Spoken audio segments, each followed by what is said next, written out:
উচ্ছেদ ও পুনর্বাসনকে কেন্দ্র করে বিক্ষোভ এগরা হকার ইউনিয়নের। হকারদের দাবি, আগে তাদের সঠিকভাবে পুনর্বাসন দিতে হবে, না হলে তারা প্রশাসনকে ফুটপাত দখল মুক্ত করতে দেবেন না।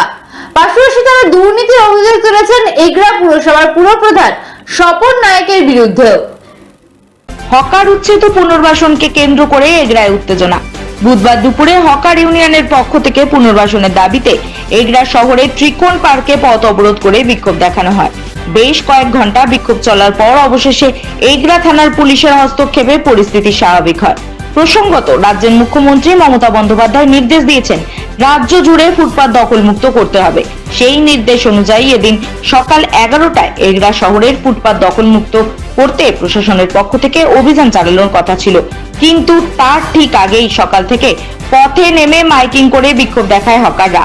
পথ অবরোধের খবর পেয়ে এগরা থানার পুলিশ ঘটনাস্থলে এলে পুলিশকে ঘিরেও বিক্ষোভ দেখায় তারা। হকারদের অভিযোগ, আমাদের আগে সঠিকভাবে পুনর্বাসন দিতে হবে, আর তা না হলে আমরা প্রশাসনকে ফুটপাত দখল মুক্ত করতে দেব না। পাশাপাশি এদিন এগরা পুরসভার পুরপ্রধান স্বপন নায়কের বিরুদ্ধে দুর্নীতির অভিযোগ তুলে প্রতিবাদে সরব হন হকাররা। তাদের দাবি, পুরপ্রধান রাতের অন্ধকারে গুন্ডা পাঠিয়ে হকারদের হুমকি দিয়ে ভয় দেখাচ্ছেন। এই বিষয়ে পুরপ্রধান স্বপন নায়ক বলেন, সমস্ত অভিযোগ মিথ্যে।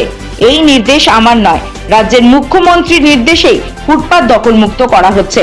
পুরসভার পক্ষ থেকে পুনর্বাসনের ব্যবস্থা করা হচ্ছে, কিন্তু আগে সম্পূর্ণভাবে দখল মুক্ত করা হবে।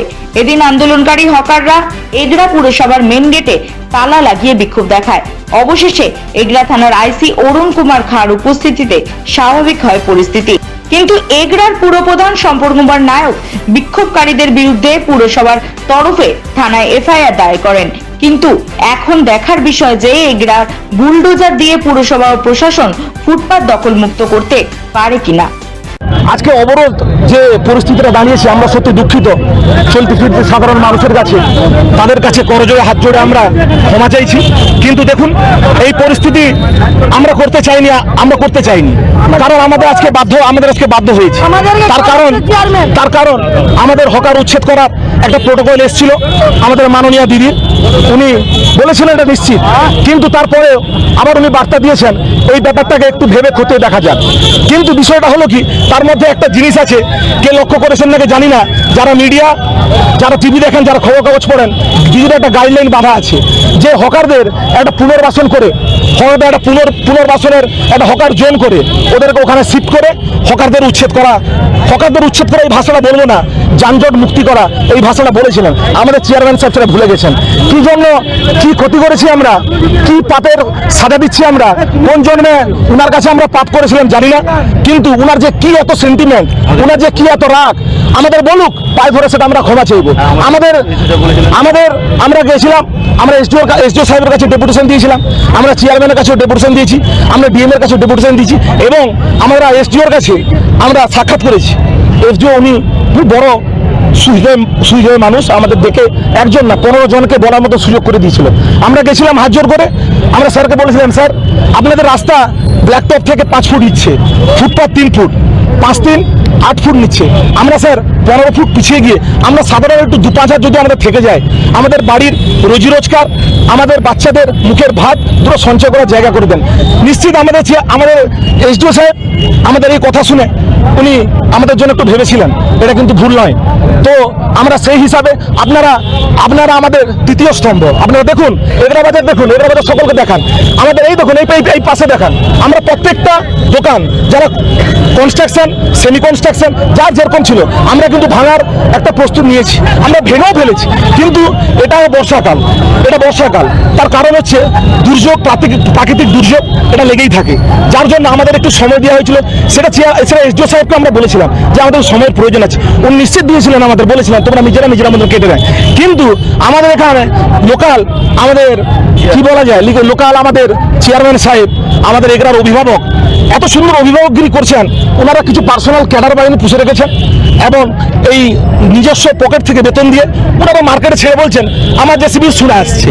আরে ভাই, সুরা আমরাও দেখেছি। বলছেন যে কোনো অবৈধ নির্মাণ থাকবে না, আমরা আপনি ভুল বুঝছেন। আমরা কোনো ফুটপাতের উচ্ছেদের বিরুদ্ধে নয়, আমরা উচ্ছেদের পক্ষে। কিন্তু আমাদের সরকার, আমাদের দিদি মাননীয় মুখ্যমন্ত্রী অভিষেক বন্দ্যোপাধ্যায়, উনি তো গাইডলাইন সুন্দর বাঁধা আছে।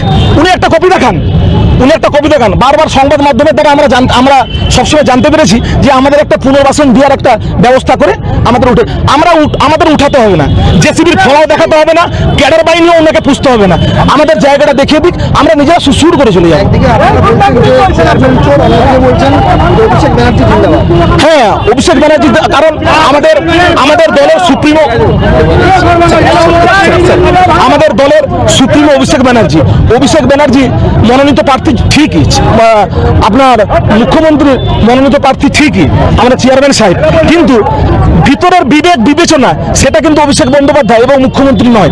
এটা আমার বিবেক বিবেচনা আমার কাছে, আমি যদি বিবেক বিবেচনা বিক্রি করে দিই, বলছি, হকারদের উচ্ছেদের প্রতিবাদে আজকে এগুলাতে রাস্তা অবরোধ করে বিক্ষোভ দেখাচ্ছে, তাদের দাবি যাতে উচ্ছেদ না করে তাদের আগে পুনর্বাসন দেওয়া হবে। কি বলতে হবে? পুনর্বাসন আমাদের সিদ্ধান্ত, মুখ্যমন্ত্রীর যেটা সিদ্ধান্ত ছিল আমাদের জানিয়েছিলেন 24 তারিখের মিটিংয়ে, যে যারা জবরদখলকারী আছে তাদেরকে আগে তুলে দিতে হবে, তারপরে আমরা জায়গা দেখা দিকে, আমাদের তো মার্কেট কিনতে আছে, সেখানে আমরা বসতে উঠেছিলাম, আমরা ওদেরকে পুনর্বহাল করব।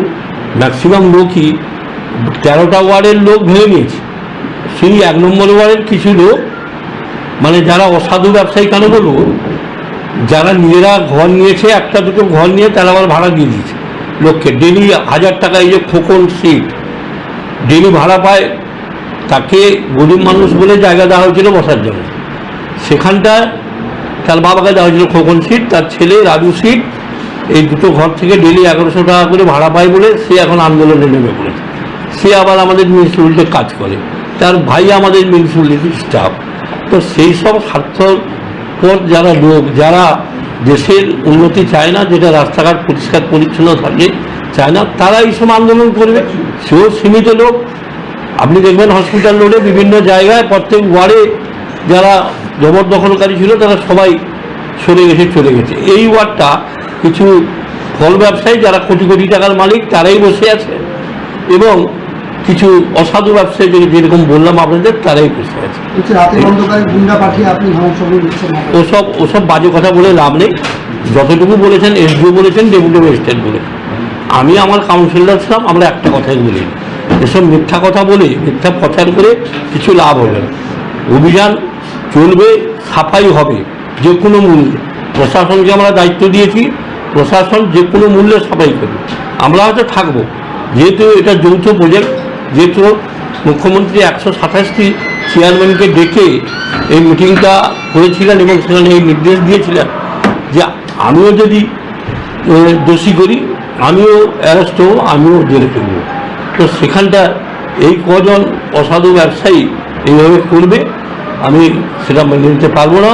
এবং আমরা আমাদের পৌরসভার পক্ষ থেকে যাতে আমরা বলেছি যাতে সাফাই হয় তার ব্যবস্থা হচ্ছে। দুর্নীতিগ্রস্ত চেয়ারম্যান ওটা বলবে, এখন নিজের স্বার্থটা পূরণ হচ্ছে না, সেই জন্য দুর্নীতিগ্রস্ত বলতে পারে। তাতে মানে যারা করাচ্ছে তারাই বড় দুর্নীতিগ্রস্ত, যারা করাচ্ছে এগুলো বাজারে সবাই পাবলিক জানে, প্রত্যেক ওয়ার্ডের পাবলিক, যে যারা করাচ্ছে তারাই বড় দুর্নীতিগ্রস্ত, আমরা নয়। আছে, সে নাম প্রকাশ করবো না, আছে, সবাই জানে। আপনার নাম? আমার নাম স্বপন কুমার নায়ক, পৌর প্রধান, এগুলা পৌর।